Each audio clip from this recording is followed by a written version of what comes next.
دیکھیں آپ لوگ الحدیث الثالث، حدیث نمبر 3۔ حدیث نمبر کتنا ہے؟ 3 ہے۔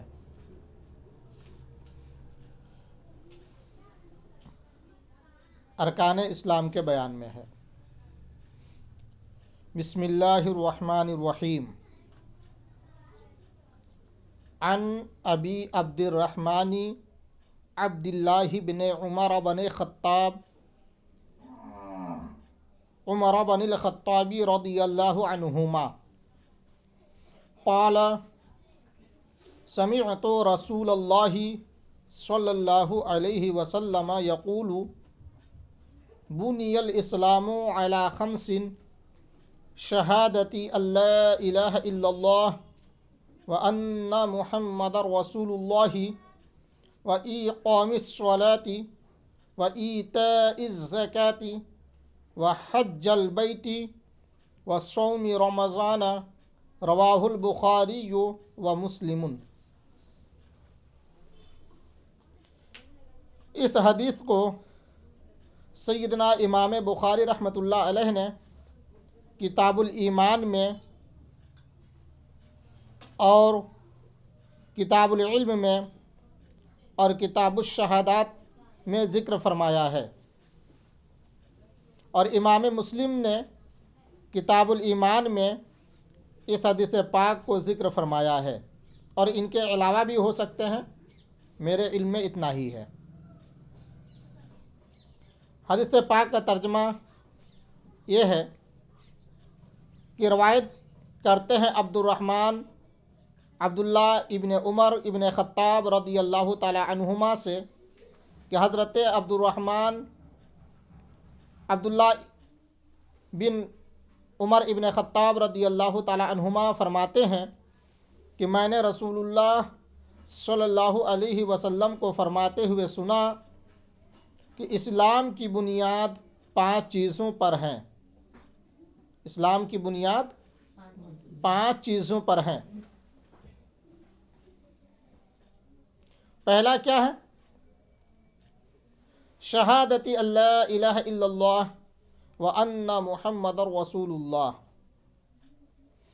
گواہی دینا کہ اللہ کے سوا کوئی معبود نہیں،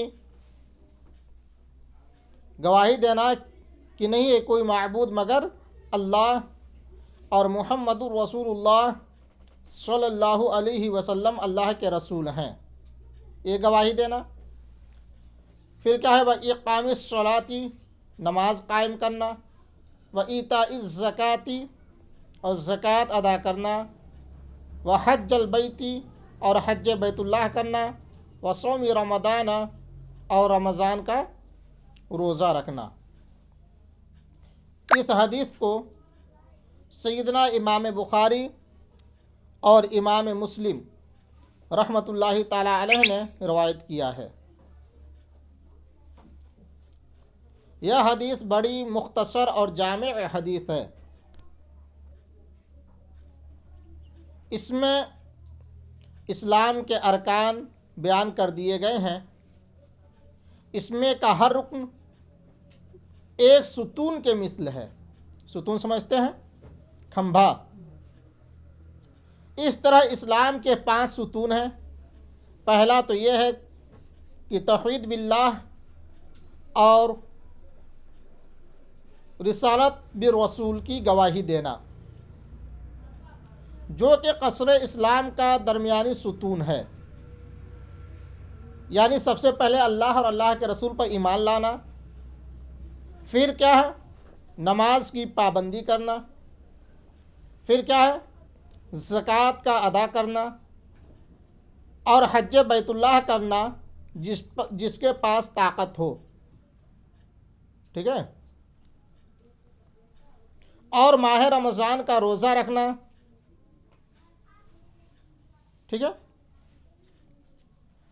ان میں سے کسی بھی ایک رکن کا انکار کرنے والا انسان کافر و مرتد ہوگا۔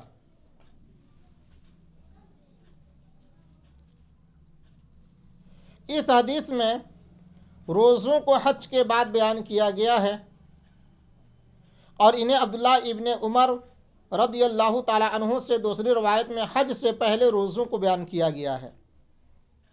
یہ صرف تقدیم و تاخیر ہے۔ امام نووی رحمۃ اللہ علیہ نے ان دونوں حدیثوں کو صحیح قرار دیا ہے، صحیح فرمایا۔ کیا فرمایا؟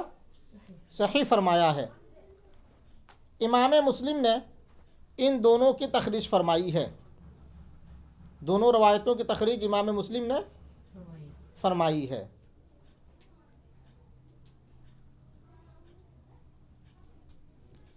یہ عبداللہ خلیفہ ثانی امیر المؤمنین حضرت عمر ابن خطاب رضی اللہ تعالیٰ عنہ کے صاحبزادے ہیں۔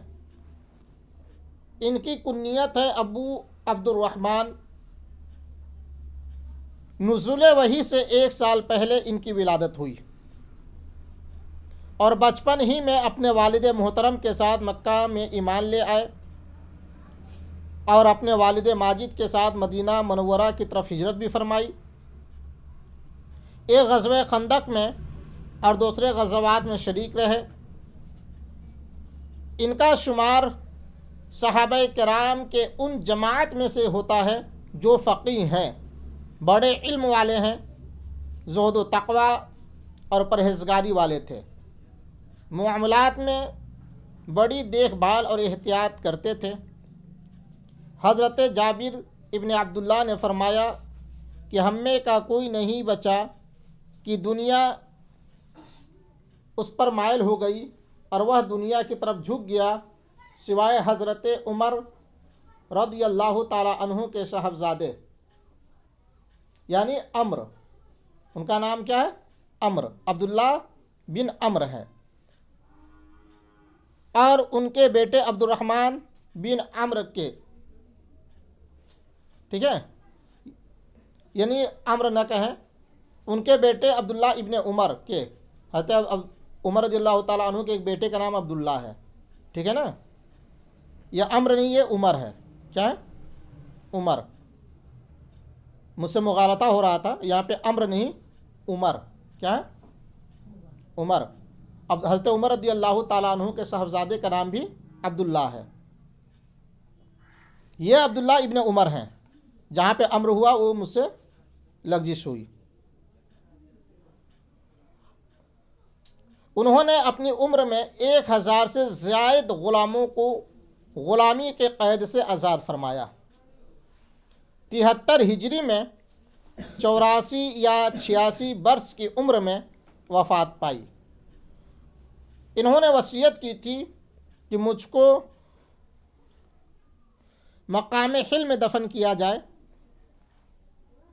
لیکن حجاج بن یوسف کی وجہ سے یہ وصیت پوری نہ ہو سکی، اور مقام دی طوا میں مہاجرین کے قبرستان میں دفن کر دیے گئے۔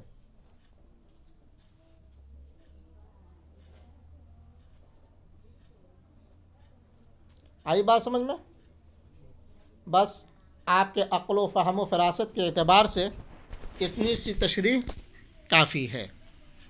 امید ہے کہ آپ کو سمجھ میں آیا ہوگا۔